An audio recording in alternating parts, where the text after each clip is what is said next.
Hello students, welcome back to our YouTube channel JRF Station. I am Sneha, your guide and mentor. I hope आप सब अच्छे होंगे और अपनी preparation को बहुत अच्छे से कर रहे होंगे। तो स्टूडेंट, जो आज का हमारा सेशन है उसमें हम डिस्कस करने वाले हैं कि जो हमारा यूजीसी नेट कॉमर्स की 9th यूनिट है लीगल एस्पेक्ट्स ऑफ बिजनेस। तो उसमें जो हमारा टॉपिक होता है एक आरटीआई एक्ट 2005। तो जो आरटीआई एक्ट है उससे आपको हर बार क्वेश्चंस देखने को मिलते हैं आपके एग्जाम में। तो प्लीज आप इस वीडियो के साथ एंड तक जरूर बने रहिएगा, क्योंकि जो आज का सेशन है वो वेरी इंपॉर्टेंट होने वाला है। So let's start our today's class. तो स्टूडेंट्स, अब हम डिस्कस करते हैं कि ये जो आरटीआई एक्ट है वो क्या है, कब इसको पास किया गया था, और जो भी हमारे इंपॉर्टेंट कंसेप्ट है इससे रिलेटेड उसको अब हम डिस्कस करते हैं। तो फर्स्ट, आरटीआई एक्ट का मतलब क्या है, इसकी फुल फॉर्म क्या होती है। आरटीआई एक्ट का मतलब होता है कि राइट टू इंफॉर्मेशन एक्ट, जिसको 2005 में लेकर आया गया था। कि जो आरटीआई एक्ट है, अब इसको सबसे पहले पास कब किया गया था पार्लियामेंट में, 15 जून 2005 को इसको पास किया गया था। हमारी जो पार्लियामेंट है, संसद है। एंड कब ये इम्प्लीमेंट हुआ था, कब ये केम इनटू फोर्स हुआ था, वो हुआ था 12 अक्टूबर 2005 में। 12 अक्टूबर 2005 को इसको हमारा क्या कर दिया गया था, लागू कर दिया गया था पूरे के पूरे देश में। नेक्स्ट, अगर हम बात करें इसमें जो हमारी लास्ट अमेंडमेंट है वो कब की गई थी, 2019 हमारा ईयर था, उसमें अब हमारी क्या हुई थी, इसमें लास्ट अमेंडमेंट की गई थी। जो आरटीआई एक्ट हमारा था उस टाइम हमारा आरटीआई एक्ट का एक बिल लेकर आया गया था, जिसमें कुछ हमारे मेजर चेंजेस लेकर आए गए थे 2019 में। नेक्स्ट, अगर हम बात करें, ये अप्लाई होता है होल ऑफ इंडिया में। तो कोई स्टूडेंट्स को ये डाउट रहता है कि जम्मू कश्मीर में क्या नहीं होता, अप्लाई नहीं होता। लेकिन स्टूडेंट, अगर आपको मैं बता दूं, पहले जो हमारी 370 जो हमारी क्या थी, धारा थी, सेक्शन था हमारे जम्मू कश्मीर में, तो उससे पहले क्या होता था, वहां पर ये आरटीआई एक्ट लागू नहीं होता था। लेकिन जब से 370 धारा को खत्म किया गया है, उसके बाद से जो हमारा जम्मू एंड कश्मीर है उसमें भी हमारा आरटीआई एक्ट क्या होता है, लागू होता है। तो ये होल ऑफ इंडिया पर अप्लाई होता है। नेक्स्ट, अगर हम बात करें, जो आरटीआई एक्ट है उसने रिप्लेस करा था हमारे फ्रीडम ऑफ इंफॉर्मेशन एक्ट 2002। तो कुछ स्टूडेंट्स को ये नहीं पता होगा, तो प्लीज आप स्टूडेंट, ये भी यहाँ से आपको क्वेश्चन देखने को मिल जाता है, तो कि किस एक्ट को इसने रिप्लेस करा था। तो जो हमारा फ्रीडम ऑफ इंफॉर्मेशन एक्ट था 2002, उसको ही इसने रिप्लेस करा था। अब इसने उसको रिप्लेस क्यों करा, कुछ कमियां रही होंगी तभी तो रिप्लेस करा होगा।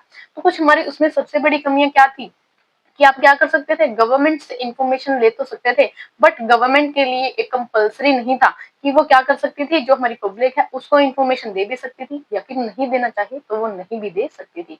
मतलब गवर्नमेंट की मर्जी थी, पब्लिक अथॉरिटी की मर्जी थी, वो इंफॉर्मेशन देना चाहे तो दे दे, अगर नहीं देना चाहे तो ना दे। तो सबसे बड़ी हमारी यही वहां पर क्या थी, कमी थी। नेक्स्ट, अगर हम बात करें, हमारे उस टाइम पर कोई भी पेनल्टी, कोई भी पनिशमेंट के प्रोविजन नहीं थे उस एक्ट में। कि मतलब अगर जो हमारी पब्लिक अथॉरिटी है, पीआईओ है, पीआईओ का मतलब होता है पब्लिक इंफॉर्मेशन ऑफिसर, कि अगर वो क्या करते हैं, मना करते हैं हमें इंफॉर्मेशन देने से, या फिर हमें गलत इंफॉर्मेशन देते हैं, तो उसके लिए वहां पर कोई भी पनिशमेंट या फिर पेनल्टी नहीं थी।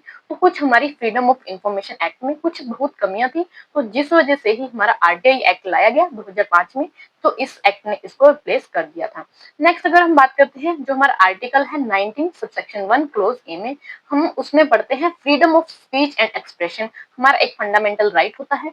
उसमें हमें बताया गया है कि जो राइट टू इंफॉर्मेशन है उसमें इंक्लूड करा गया था हमारे फंडामेंटल राइट में, कि जो राइट ऑफ इंफॉर्मेशन है वो हमारा एक राइट होता है। हमारी जो पीपल है, पब्लिक है, उनके पास ये राइट है कि वो पब्लिक अथॉरिटी में जाके गवर्नमेंट जो डिपार्टमेंट्स है उनसे क्या कर सकती है, इंफॉर्मेशन मंगवा सकती है। तो यही होता है हमारा आर्टिकल 19 सबसेक्शन 1 एंड क्लोज ए। तो इससे रिलेटेड भी आपको क्वेश्चन देखने को मिल जाता है आपके एग्जाम में। ये जो freedom of speech and expression है, हमारा फंडामेंटल राइट, इसमें ही इसको क्यों इंक्लूड किया गया है, राइट टू इंफॉर्मेशन को। तो स्टूडेंट, जब देखो आप क्या करोगे, फ्रीडम टू स्पीच मतलब आपको बोलने का अधिकार। कब बोलोगे आप, जब आपके पास कुछ इन्फॉर्मेशन होगी, कुछ रिलेवेंट आपके पास इन्फॉर्मेशन है, इंपॉर्टेंट इन्फॉर्मेशन है, तो तभी तो आपके पास कुछ फ्रीडम होगा कि आप पब्लिक में जाकर कुछ अपनी बात रख सकते हो, स्पीच दे सकते हो, या फिर एक्सप्रेस कर सकते हो अपने आप को। तो इसके लिए आपके पास कुछ इन्फॉर्मेशन होना जरूरी है। तो जिस वजह से ही राइट टू इन्फॉर्मेशन को इस हमारे जो फंडामेंटल राइट है उसमें इंक्लूड किया गया था। अब नेक्स्ट हम बात करते हैं, जो ये आरटीआई एक्ट है वो किस किस को कवर करता है। तो जो हमारी सेंट्रल गवर्नमेंट होती है, स्टेट गवर्नमेंट है, या फिर हमारी लोकल बॉडीज है, जैसे कुछ पंचायत है, हमारी जो नगर निगम है, नगर पालिका है, तो ये भी हमारी इसमें इंक्लूड होती है।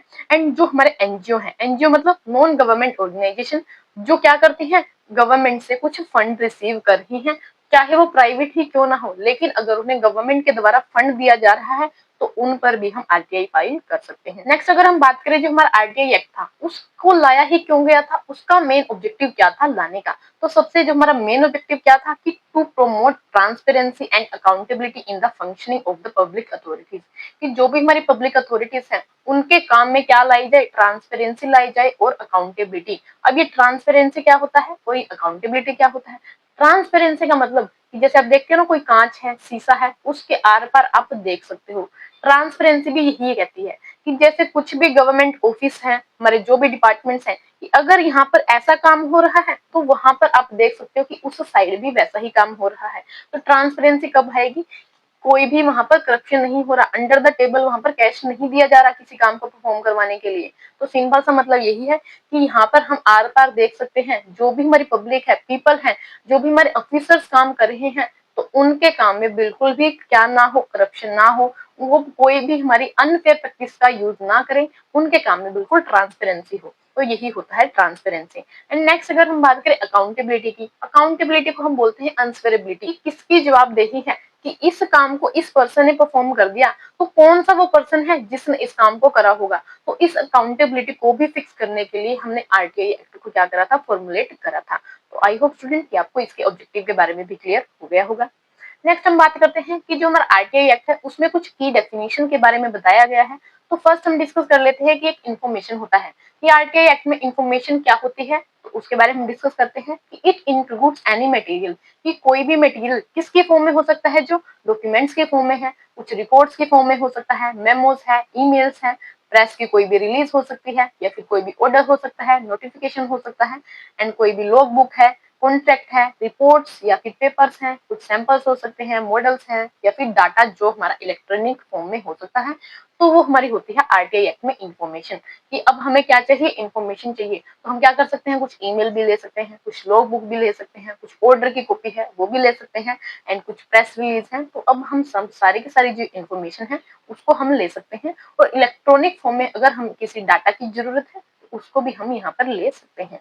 नेक्स्ट अगर हम बात करें पब्लिक अथॉरिटी, अब ये पब्लिक अथॉरिटी क्या है, आपने पीछे पढ़ा था कि पब्लिक अथॉरिटी पर लागू होता है आरटीआई एक्ट।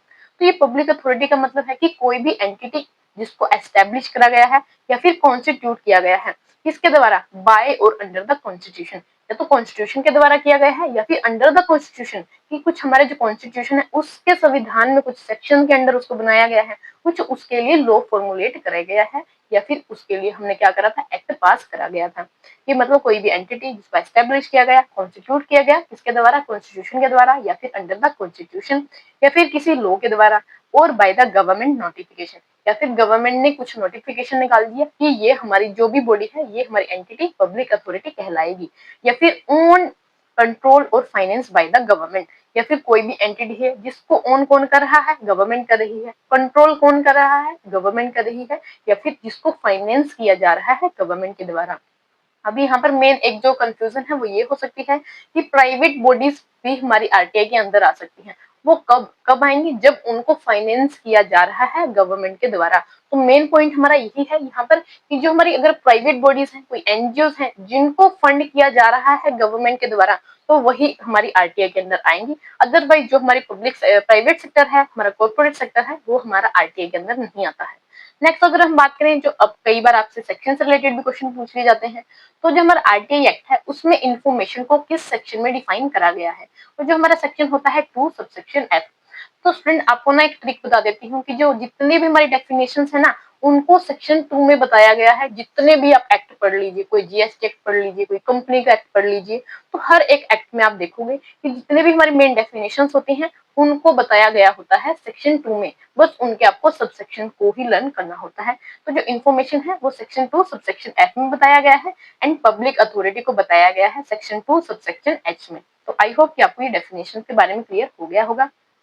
नेक्स्ट हम बात करते हैं important concept about the act.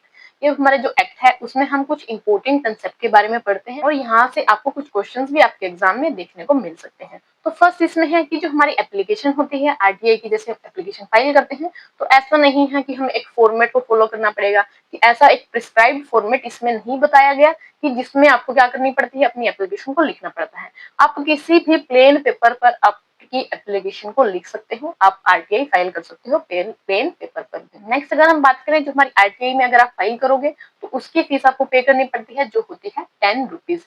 But अगर आप बीपीएल कैटेगरी से हो, मतलब बिलो पॉवर्टी लाइन से हो, तो आप कोई भी फीस देने की जरूरत नहीं है।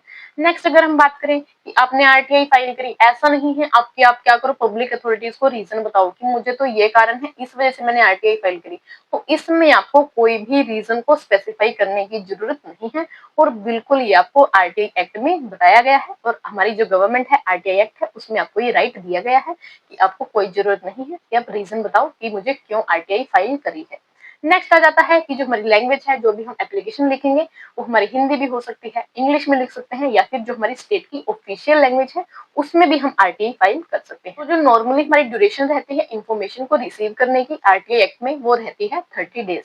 बट अगर जो हमारा केस है किससे रिलेटेड है, इंडिविजुअल की लाइफ या फिर लिबर्टी से रिलेटेड है, तो ये हमारी टाइम लिमिट हमारी रिड्यूस हो जाती है जो हो जाती है 48 आवर्स, जिसको हम बोल सकते हैं 2 डेज या फिर 48 आवर्स हमारी हो जाती है। नेक्स्ट अगर हम बात करें जो एनआरआई है या फिर नॉन रेजिडेंट इंडियंस होते हैं वो भी हमारी आरटीआई फाइल कर सकते हैं, बट कुछ स्पेशल केसेस में ही उनको आरटीआई फाइल करने दी जा सकती है। अगर हम नॉर्मली बात करें जो भी हमारे सिटीजन है इंडिया के वो आरटीआई को फाइल कर सकते हैं। अब जो ये एनआरआई को फाइल करने की जो हमारी एक ये न्यू गाइडलाइन आई है उसको बताया गया है हमारे आरटीआई एक्ट जो अमेंडमेंट बिल आया था 2019 में। नेक्स्ट अगर हम बात करें, अब हम क्या कर देते हैं 5 डेज को ऐड कर देते हैं हमारे रिस्पॉन्स टाइम में, जब हमारी एप्लीकेशन को हमने क्या कर दिया फॉरवर्ड कर दिया किसी अनदर पब्लिक अथॉरिटी के पास। हमने क्या करा था किसी एक पब्लिक अथॉरिटी के पास हमने इंफॉर्मेशन या फिर आरटीआई को फाइल करा था, लेकिन उस जो पब्लिक अथॉरिटी थी उसने कहीं और उसको क्या कर दिया फॉरवर्ड कर दिया या फिर वो रॉन्ग पब्लिक अथॉरिटी के पास चली गई। तो उस टाइम पे जो हमारी टाइम लिमिट है जैसे 30 डेज है तो हमारी 5 डेज को और हम ऐड कर देते हैं जो हमारा 35 डेज हो जाता है। नेक्स्ट अगर हम बात करें कि अगर किसी थर्ड पार्टी का इंटरेस्ट इन्वॉल्व है हमारी जो आरटीआई जो हमने फाइल करी है तो उसमें जो हमारी टाइम लिमिट होती है इंफॉर्मेशन को रिसीव करने की वो हो जाती है 40 डेज। नेक्स्ट हम बात करते हैं जो आरटीआई एक्ट है वो किस पे अप्लाई नहीं होता है, कौन कौन सी एंटिटी है, कौन कौन सी बॉडीज है जिन पर हमारा आरटीआई एक्ट अप्लाई नहीं होता है। तो उसमें है हमारी प्राइवेट कंपनीज, क्या आप ऐसे नहीं है कि प्राइवेट कंपनी के पास जाओगे कि मुझे तो आपकी ये इन्फॉर्मेशन चाहिए, मुझे ये चाहिए और मुझे इसे दो, ऐसा नहीं होगा। आपको प्राइवेट कंपनीज के द्वारा कोई भी इन्फॉर्मेशन प्रोवाइड नहीं की जाएगी through the RTI. And next हम बात करें कॉर्पोरेट सेक्टर में भी आपको कोई भी आरटीआई फाइल करनी नहीं दी जाएगी। या फिर पॉलिटिकल पार्टीज है, ये भी आपसे क्वेश्चन पूछा जा सकता है कि जो पॉलिटिकल पार्टीज हैं उनको कवर किया गया है आरटीआई एक्ट में या फिर नहीं किया गया है। तो जो पॉलिटिकल पार्टीज हैं उनको आरटीआई एक्ट में कवर नहीं किया गया है और ना ही आरटीआई उन पर अप्लाई होता है। तो अब हम नेक्स्ट बात करते हैं पीआईओ के बारे में। पीआईओ का मतलब होता है पब्लिक इन्फॉर्मेशन ऑफिसर। ये एक डेजिग्नेटेड ऑफिसर होता है हर एक पब्लिक अथॉरिटी में। जो क्या काम करता है, जो रिस्पॉन्सिबल होता है वो receiving and responding to the RTI application under the RTI act. कि जो भी हमारी एप्लीकेशन हम क्या करते हैं फाइल करते हैं आरटीआई के अंदर, जो भी हम एप्लीकेशन फाइल कर रहे हैं तो उनको जो रिस्पॉन्ड करेगा, जो आरटीआई एप्लीकेशन को रिसीव करता है, तो उसका काम कौन करता है, हमारा पीआईओ पब्लिक इंफॉर्मेशन का यही काम होता है कि वो रिस्पॉन्सिबल होता है, रिस्पॉन्ड करेगा और जो भी हमारी एप्लीकेशन है उनको रिसीव करने का काम करता है जो हमारी आरटीआई एप्लीकेशन हम फाइल करते हैं। नेक्स्ट हम बात करें जो हमारे पीआईओ है या फिर पब्लिक इंफॉर्मेशन है वो दो तरीके के हो सकते हैं, टू टाइप्स के हो सकते हैं। एक होता है असिस्टेंट पब्लिक इंफॉर्मेशन ऑफिसर, एक होता है सेंट्रल या फिर स्टेट पब्लिक इंफॉर्मेशन ऑफिसर।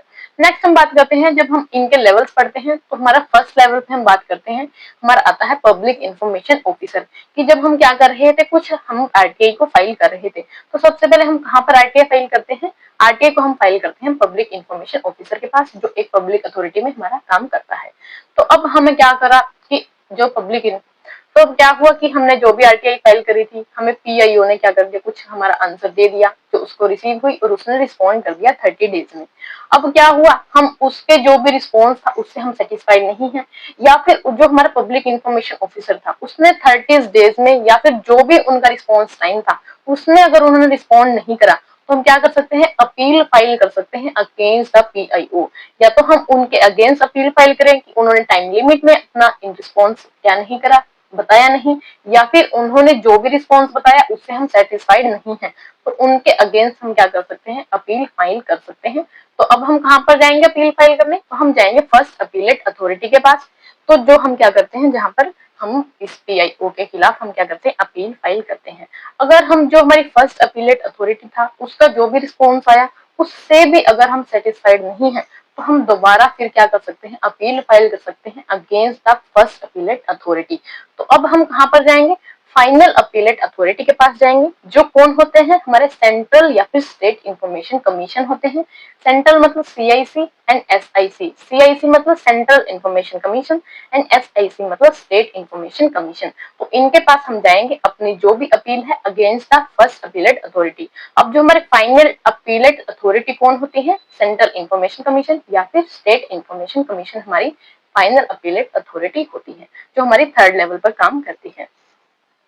अब नेक्स्ट हम बात कर लेते हैं कि ये सेंट्रल इंफॉर्मेशन कमीशन क्या है या फिर स्टेट इंफॉर्मेशन कमीशन क्या है। यहाँ से भी आपको क्वेश्चन देखने को मिल सकते हैं अगर हम रिसेंट टाइम की बात करें या फिर हम दिसंबर आपका जो अटेम्प्ट होने वाला है 2025 का यूजीसी नेट एग्जाम का, तो वहां पर आपको इससे क्वेश्चन देखने को मिल सकता है। तो प्लीज आप इसको इंपोर्टेंट के नाम से नोट कर लीजिएगा। तो जो सेंट्रल इंफॉर्मेशन कमीशन है, यहाँ से क्वेश्चन ये बन सकता है कि कौन इसको अपॉइंट करता है। तो जो हमारा सेंट्रल इंफॉर्मेशन कमीशन है उसको अपॉइंट किया जाता है by the president of India. अब हमारे इंडिया की प्रेसिडेंट इस टाइम पर कौन है, श्रीमती द्रौपदी मुर्मू हमारे इस टाइम पर प्रेसिडेंट है। तो जो भी हमारा सेंट्रल इंफॉर्मेशन कमीशन है उसके द्वारा ही अपॉइंट किया जाता है। तो जो हमारा सेंट्रल इंफॉर्मेशन कमीशन है वो हमारे प्रेसिडेंट ऑफ इंडिया के द्वारा ही अपॉइंट किया जाता है। अब ये अपॉइंट कैसे होगा कि जैसे कि ऐसे तो है नहीं प्रेसिडेंट किसी को भी बोलेगी हाँ इसको सेंट्रल इंफॉर्मेशन अपॉइंट किया जाए, कमीशन की तरह अपॉइंट किया जाए। तो उसको अपॉइंट किया जाता है on the recommendation of a committee. एक कमेटी बनेगी, उसकी रिकमेंडेशन पे ही हमारी जो प्रेसिडेंट है वो बताएंगे कि ये CIC या फिर सेंट्रल इंफॉर्मेशन कमीशन बनने वाले हैं।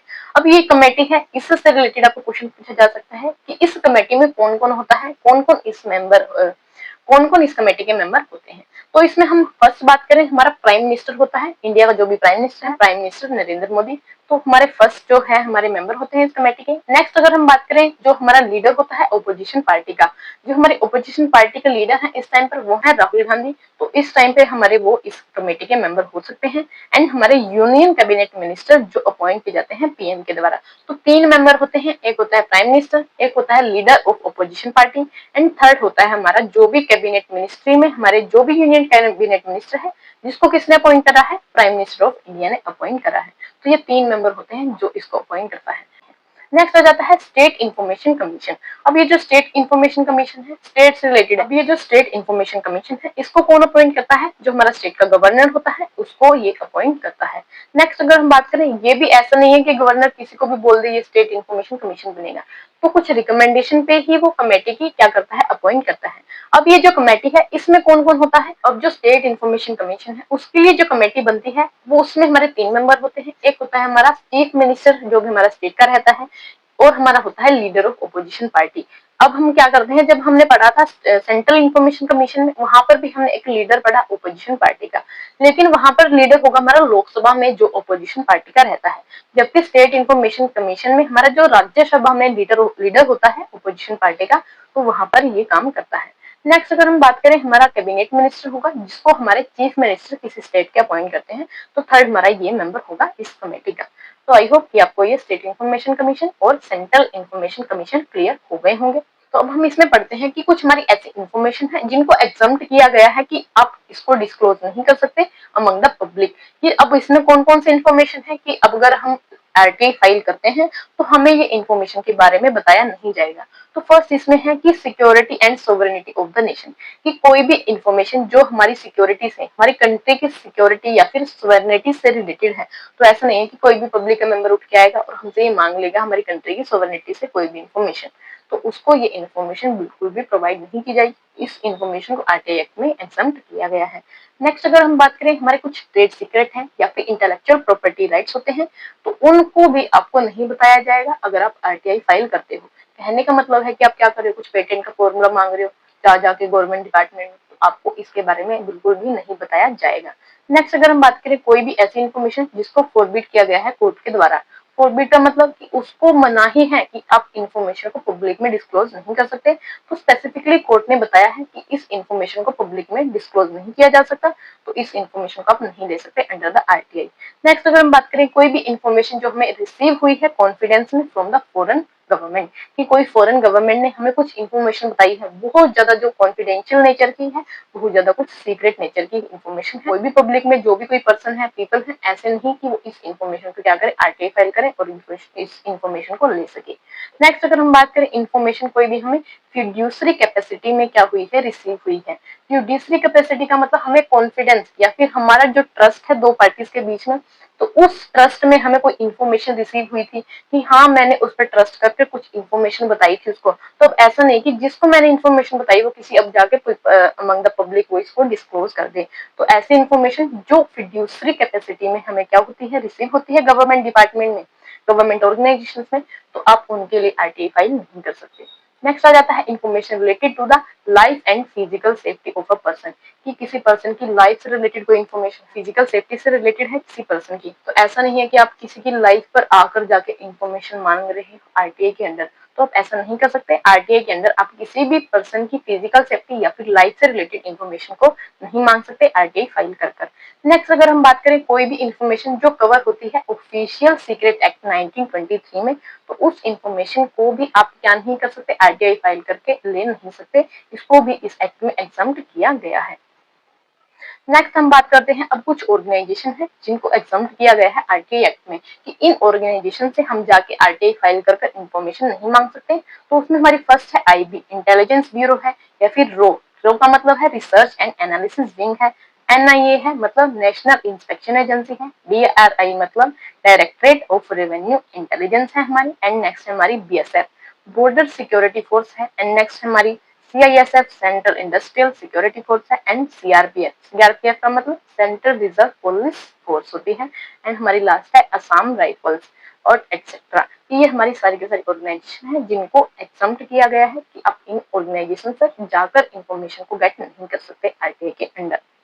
अब नेक्स्ट हम बात करते हैं जो हमारा लास्ट टॉपिक है आज का, पेनल्टीज और पनिशमेंट क्या है इस एक्ट में, कि जैसे हमने क्या करा, कोई पब्लिक इंफॉर्मेशन ऑफिसर के पास गए, हमने कुछ इन्फॉर्मेशन मांगी उससे, तो अगर उस पब्लिक इंफॉर्मेशन ने हमें क्या कर दिया, रिफ्यूज कर दिया इन्फॉर्मेशन देने से, तो पहला केस ये है कि अगर वो रिफ्यूज करता है इन्फॉर्मेशन देने से और या फिर एक्सेप्ट ही नहीं करता है हमारी आरटीआई एप्लीकेशन को, अगर उसने एक्सेप्ट कर दिया लेकिन उसने अपना रिस्पॉन्स नहीं दिया with in the time limit, जो भी टाइम लिमिट उसमें बताई गई थी हमारे आरटीआई एक्ट में, उस टाइम लिमिट ने उसने क्या नहीं करा, अपनी इन्फॉर्मेशन को बताया नहीं पब्लिक को, तो उस टाइम पर या फिर उसने जो भी इंफॉर्मेशन दी उसने फॉल्स इंफॉर्मेशन दी या फिर मिसलीडिंग इंफॉर्मेशन, कि कुछ गलत ही बता दिया या फिर आपको मिसलीड कर दिया, कि आपको बताया तो ये कि ये सही इंफॉर्मेशन है लेकिन एक्चुअल में वो सही इंफॉर्मेशन नहीं थी, तो इन तीन केसेस में क्या होगा, उसके ऊपर पेनल्टी और पनिशमेंट हमारे चार्जेस लगेंगे।